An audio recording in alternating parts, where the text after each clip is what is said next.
આપણે જયસુખભાઈ દાળ બાટી શેમાં બનાવો છો? સિંગતેલમાં. સિંગતેલમાં. હા. અને આપણા દાળ બાટી શું નામથી કામ છે? તારીમાં છે ને? આ વેકરી આપણા બજરંગ દાળ બાટી જયસુખભાઈ ખીચાવાળા. જયસુખભાઈ ખીચા. તમે કેટલા સમયથી ચાલુ કર્યું? 1 મહિનો થયો. તમને અનુભવ ખરો પેલા કઈ? 15 વર્ષ.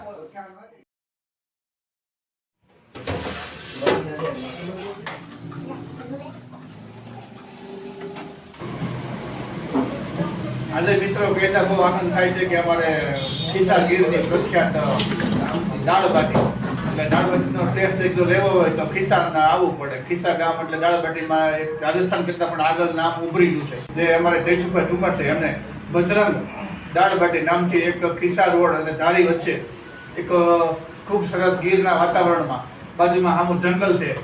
જંગલ વિસ્તારમાં મોટો હાઈવે રોડને કાંઠે ખૂબ જ સરસ ઓપનિંગ કર્યું અને ટેસ્ટમાં બહુ સરસ સુંદર ટેસ્ટ આજ આપી રહ્યા છે અને લોકો પેટ ભરી આનંદથી કોઈ નુકસાન ન કરે એવો ટેસ્ટી મસાલા નહીં ખૂબ જ સરસ ટેસ્ટી દાળ બાટી જયસુખભાઈ બનાવી રહ્યા છે. જયસુખભાઈ છે અને ખૂબ પોતે જ લોકોને સંતોષકારક બધી વસ્તુ આપી રહ્યા છે.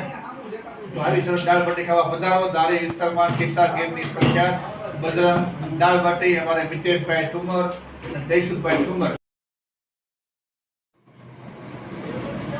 આજે મિત્રો કહેતા બહુ આનંદ થાય છે કે અમારે ખિસ્સા ગીરની પ્રખ્યાત દાળ બાટી એટલે દાળ બાટીનો ટેસ્ટ એક જો લેવો હોય તો ખિસ્સા આવવું પડે. ખિસ્સા ગામ એટલે દાળ બાટીમાં એક રાજસ્થાન કરતાં પણ આગળ નામ ઉભરી ગયું છે.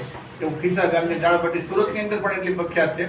આજે આ ધારી તાલુકાની અંદર જે અમારે જયસુખભાઈ ઠુમર છે એમને બજરંગ દાળ બાટી નામથી એક ખિસ્સા રોડ અને ધારી વચ્ચે ખૂબ સરસ ગીરના વાતાવરણમાં જંગલ વિસ્તારમાં મોટો હાઈવે રોડને કાંઠે અને ટેસ્ટમાં બહુ સરસ સુંદર ટેસ્ટ આજ આપી રહ્યા છે. કોઈ નુકસાન ન કરે એવો ટેસ્ટી મસાલા નહીં જયસુખભાઈ છે અને ખૂબ પોતે જ લોકોને સંતોષકારક બધી વસ્તુ આપી રહ્યા છે.